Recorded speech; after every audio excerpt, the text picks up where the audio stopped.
आदिवासी सेवा समिति संचालित कला वाणिज्य एवं विज्ञान महाविद्यालय महानूर हिंदी विभाग की ओर से मैं डॉक्टर संदीप बलवंत देवरे आप सभी का स्वागत करता हूँ। तृतीय वर्ष कला शाखा के अंतर्गत हिंदी विशेष स्तर इस विषय के अंतर्गत यानी हिंदी यस3 इस विषय में हिंदी साहित्य का इतिहास यह पाठ्यक्रम रखा गया है। इस पाठ्यक्रम के अंतर्गत रीतिकालीन कवियों का परिचय इसके बारे में आज हम जानकारी लेने वाले हैं। रीतिकालीन कवियों के जीवन परिचय में आज हम कवि बिहारी जी का जीवन परिचय जानने वाले हैं। कवि बिहारी का जन्म सन 1595 में ग्वालियर में हुआ। उनके पिता का नाम केशवराय था।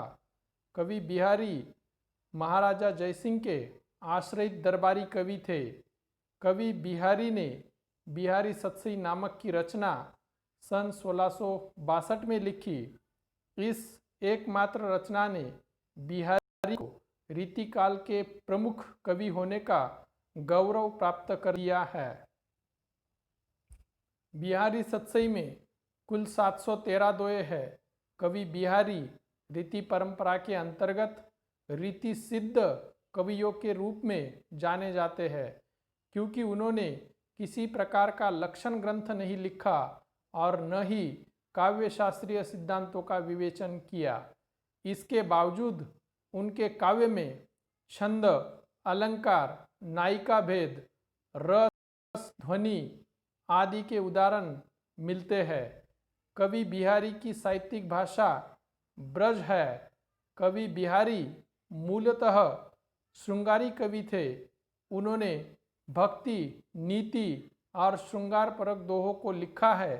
श्रृंगार के संयोग तथा वियोग पक्ष का सुंदर चित्रण उनके काव्य में मिलता है।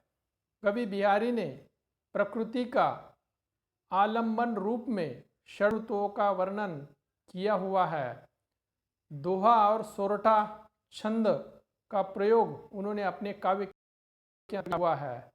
ऐसा कहा जाता है कि महाराजा जयसिंह अपनी तीसरी रानी के प्रेम में मुक्त होकर महलों में पड़े रहते हैं और राजकाज को छोड़ दिया है। यह सब बात जब बिहारी को मालूम होती है तो उन्होंने राजा को एक दोहा लिखकर उनके पास पहुंचाया। वह दोहा इस प्रकार था: नहीं पराग नहीं मधुर मधु, नहीं विकास इही काल, अली कली ही सो बिंदे, आगे कौन हवाल।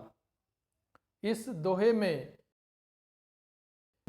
कवि बिहारी लाल ने राजा को उपदेश दिया है और वो इस प्रकार है: न ही इस काल में फूल में पराग है, न ही मिट्टी में न मीठी मधु है, और अगर अभी से भौरा फूल की कली में ही खोया रहेगा तो आगे न जाने क्या होगा। यदि हम इसी दोहे को दूसरे शब्दों में इसका अर्थ यदि हम देखें तो हे राजन, अभी तो रानी नई नई है, अभी तो आनी बाकी है। अगर आप अभी से रानी में खोए रहेंगे तो आगे क्या होगा। इस तरह का ये दोहा कवि बिहारी लाल ने महाराजा जयसिंह के पास भेजा। तो ये दोहा पढ़कर राजा जयसिंह ने तुरंत राजकाज का काम संभाल लिया और दोहा लिखने राज्य में बुलाकर उनका उचित सम्मान उन्होंने किया। उन्होंने एक दोहा लिखने पर कवि बिहारी जी को महाराजा जयसिंह द्वारा एक स्वर्ण मुद्रा देने का ऐलान उन्होंने ऐसे अपने पूरे जीवन काल में केवल एकमात्र कृति लिखी और उसी कृति का नाम है बिहारी सतसई।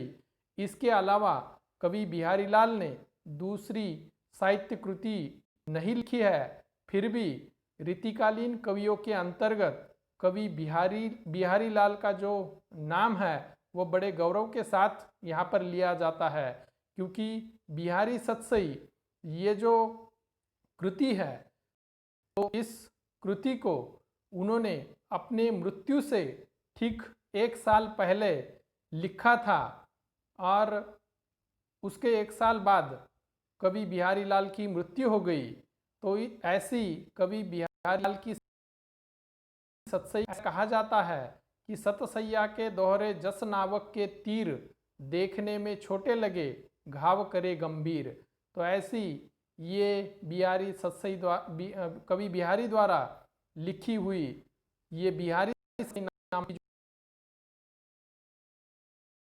जो कृति, तो ये दोहे देखने में छोटे लगते हैं लेकिन इसका अर्थ बहुत गंभीर है, बहुत बड़ा है। इस तरह की बात इस बिहारी सतसई के बारे में लोगों ने लिखी हुई है। और एक बात बिहारी सतसई के बारे में लोग कहते हैं कि कवि बिहारी लाल ने घाघर में सागर भरने की बात की है। तो ये जो दोहे हैं सतसई के, तो इन दोहों के माध्यम से कम शब्दों में ज़्यादा अर्थ निकले, ऐसी जो बातें हैं तो ये हमें बिहारी लाल की सतसई के बारे में हम कह सकते हैं। तो इस तरह से लाल की जीवन के बारे में जानकारी ली है। तो इस तरह से ये यहाँ पर सभी का धन्यवाद।